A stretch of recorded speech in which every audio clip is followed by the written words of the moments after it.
Mesdames et messieurs, amis de l'Internet, vous qui nous suivez partout dans le monde, toujours dans votre chaîne Moïse Amissi TV, nous vous disons bonjour, shalom, cela dépend de l'heure que vous nous suivez. Bienvenue dans notre émission Le Phénomène. Dans cette émission, nous allons recevoir pour vous un homme de Dieu. J'ai l'habitude de l'appeler un saint homme de Dieu et nous allons faire appel sur ce plateau. C'est le prophète Moïse Amissi, j'ai l'habitude de l'appeler un saint homme de Dieu, à qui je dis bonjour l'homme de Dieu. Bonjour Maman Cynthia et bonjour à tous les téléspectateurs qui nous suivent partout dans le monde. Bienvenue à notre émission Les Phénomènes. Merci beaucoup. Et dans cette émission, nous allons parler des phénomènes après le confinement. Comment vous les sentez après le confinement? Phénomène après le confinement. Oh, waouh, que Dieu soit loué. Phénomène après le confinement. Tous nous, en tant que les chrétiens, quand bien même que l'église du Congo n'est pas encore déconfinée, après le confinement, nous aurons à passer une autre période parce que période période on était toujours dans la prière, mais après le confinement, tous en avons orientation parce qu'on a eu le temps de s'entretenir toujours dans la présence de Dieu. On a certaines orientations par rapport à ce que nous allons faire pour le peuple de Dieu. On a certaines orientations, après on a que vous avez vraiment aussi parce que babi que bino basala nzambe bono vivre na pasi et comment il y a M-Pesa et comment il y a katinda offrande na monogramme tinda boye babi que ba passer ba kumba Tanzania moi papa le leti kitoko santé normale en tout cas le bini par rapport à phénomène nous babi que basala nzambe kumba Tanzania total bango. Merci beaucoup Maman Cynthia et là ko retenir que Bible zoloba mon juste vivra par la foi et puis ndenge biso toza basala nzambe to vivre ka na ngolu ya nzambe soki bato bayebaka te to vivre na ngolu ya nzambe parce que lola eza nano ya kokangama te ezaka ya kofungwama mpona basali ya nzambe soki nzambe aliesaka bana Israel na kati ya désert akombe plus forte raison nzambe aliesa basali na ye eli nano tozomona na torrent de Kérit mbisi ezalaki te eloko ezalaki te mabanga kaka na mai mais nzambe atinda corbeau. Qui peut imaginer Dieu avec ses serviteurs, Nzamba sera toujours jaloux. Il faut qu'Akalié s'abisse. Il y a en bonne santé.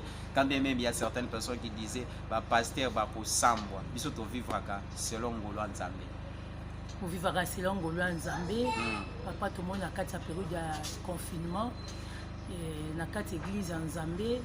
Tout le monde basala nzambe bazoteya na kati bazalina ba stratégie na bon basala ki baoteya biso na ba internet et tout comme ça mais tout le monde qui bazalika na ba sujet moko bandolo bela mingi c'était pour préparer l'église de Dieu sur l'enlèvement parce que la kipi na bateau ba kufaki ezaki na bateau pe ba kutana ma bébé ba malade bon c'était une façon de préparer l'église on a évité par rapport au phénomène pour toujours comme camine peut de confiner l'église papa vous se préparer d'ailleurs d'abord vous se préparer on a déconfiné l'église aux Andes tout le monde battu na babar balali na babar balali na bisika basepeli bafungoli bango banganda na bango mais so biso bana na Nzambe tout ça pour se préparer par rapport au phénomène roya ya déconfinement.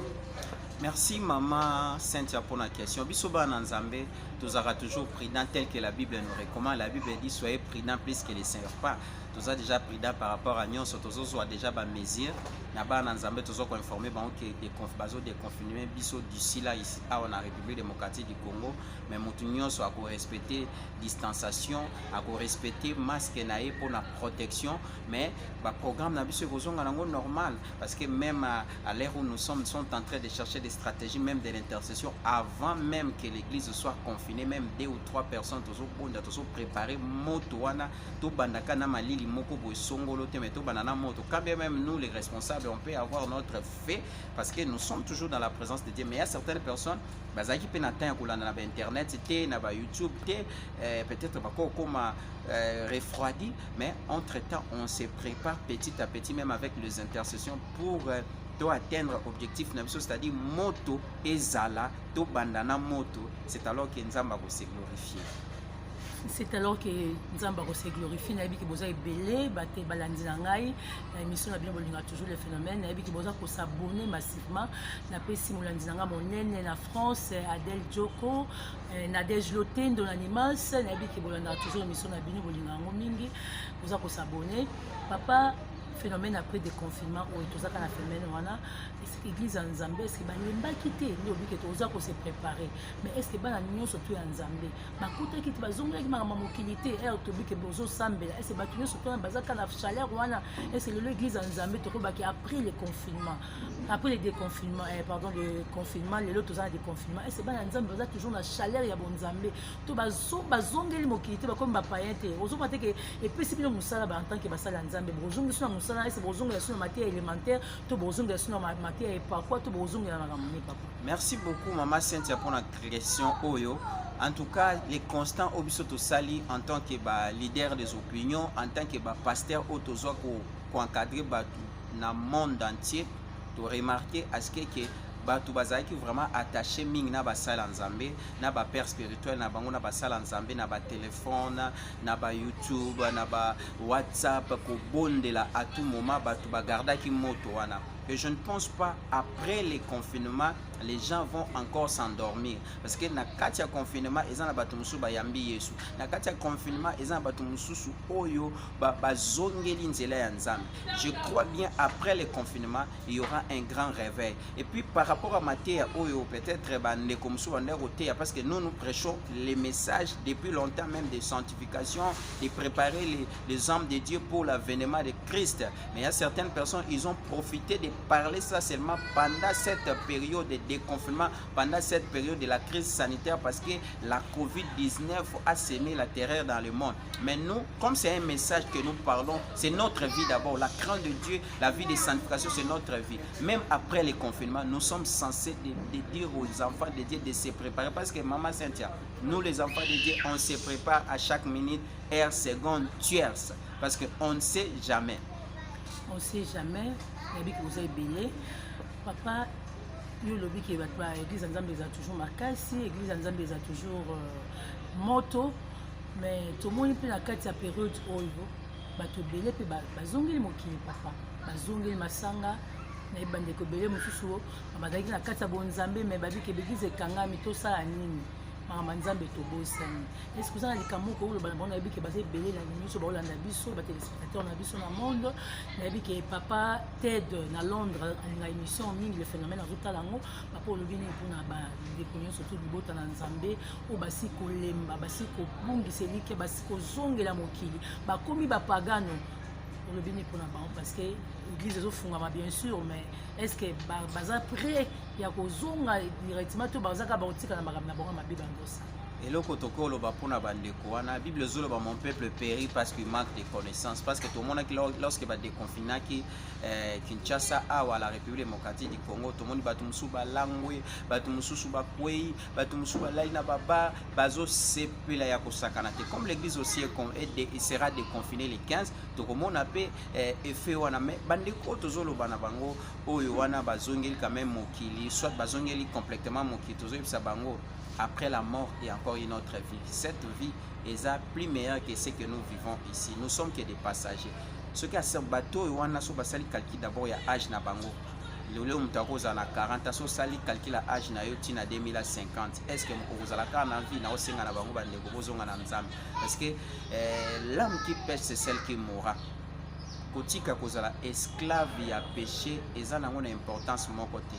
Moto vivre éternellement awa azate awa ato tongi ato sainini un jour tu laisseras ce monde. C'est pour cela nazo benga ba bien aimé na biso ba zongela nzambe ko zongela nzambe et ko permettre à ce que makambo minene salima dans leur vie ba zongela nzambe na biki boza ebele balandi na ngai pour la émission o boza ko s'abonner toujours na chaîne na bino Moïse Amisi TV papa olobi ke bato bazongela nzambe nzambe apambola bato nyonso baolanda biso na yebiki baebele mais bastratégie nini l'église était en place par rapport ya phénomène toyoki bato mosusu baoloba biki ete biso jour wana tokofete il faut ke bato basanti ke biso mpe tozongeli ezalaki na quartier na biso tozalaka je m'excuse eza na bato mosusu journée wana badéconfinaki babar batie babafle na bango ozoloba nini mpona libota nzambe biso mpe nzambe na biso esenge mpe tosala mpe nzambe na biso fiere tosala mpe makelele mpo basanti ke tovandaki mpe tozongeli mais toyoki mpe bata mokili mpona batiaki makelele ase bana nzambe baose prépare ndenge nini merci beaucoup église na bino cité des miracles pour ça qu'on s'est préparé pour causer la pour déconfinement de l'église. Comment l'église est en train de merci beaucoup maman Cynthia omoni biso bana nzambe tokoki kotambola lokolo moko te na mokili lokola bango balangwa kitika biso pe tolangwa mais biso lokola tolangwa Yesu Masiya biso préparation na biso ezalaki déjà kala. On préparait les retours des églises d'abord dans la prière. Il faut préparer. Nous sommes en train de faire certaines intercessions. Il y a préparation par rapport à Makambouana, il y a des confinements. Pour nous, des confinements, il y a une fête, une joie. Nous allons remercier Dieu. C'est une journée de reconnaissance. Aujourd'hui, rétroviseur, bateau, chauffeur, rétroviseur et permettre au tala sima au tala baninga ninu batikali na sima na ndenge ni na place obiso tokomi tokokana bato mususu te bato basala kombo mama Cynthia na yebi mwa bato ebele na nde tosala ka mosala na biso o nzamba pesi biso même libanda mboka bato bakufi ya kosakana te bamsupe yana bakufi bayeba nzambe te bamsupe bayebi nzambe mais tant nzamba sali biso ngolo na nzela pe ya ba autorité na biso ya mboka que tel jour, telle date, l'église est comme déconfinée. En tout cas, ils attendent au tokolukato tombo la lisusu Yoshua Machia. Au-delà, il y a autre sala. Papa, tout le monde l'église est déconfinée, au besoin de CP là. Mais pour un bail qui n'a pas émission, nous sommes basés dans Zambie, nous sommes basés qui est phénomène où il y a Covid-19, les alliés sataniques, les alliés apocalyptiques. Mais ce que l'église est zongi. Pour le banner par rapport à est-ce que y est sur zone aller souté est-ce que y est sur zone dans le cas ma colonisation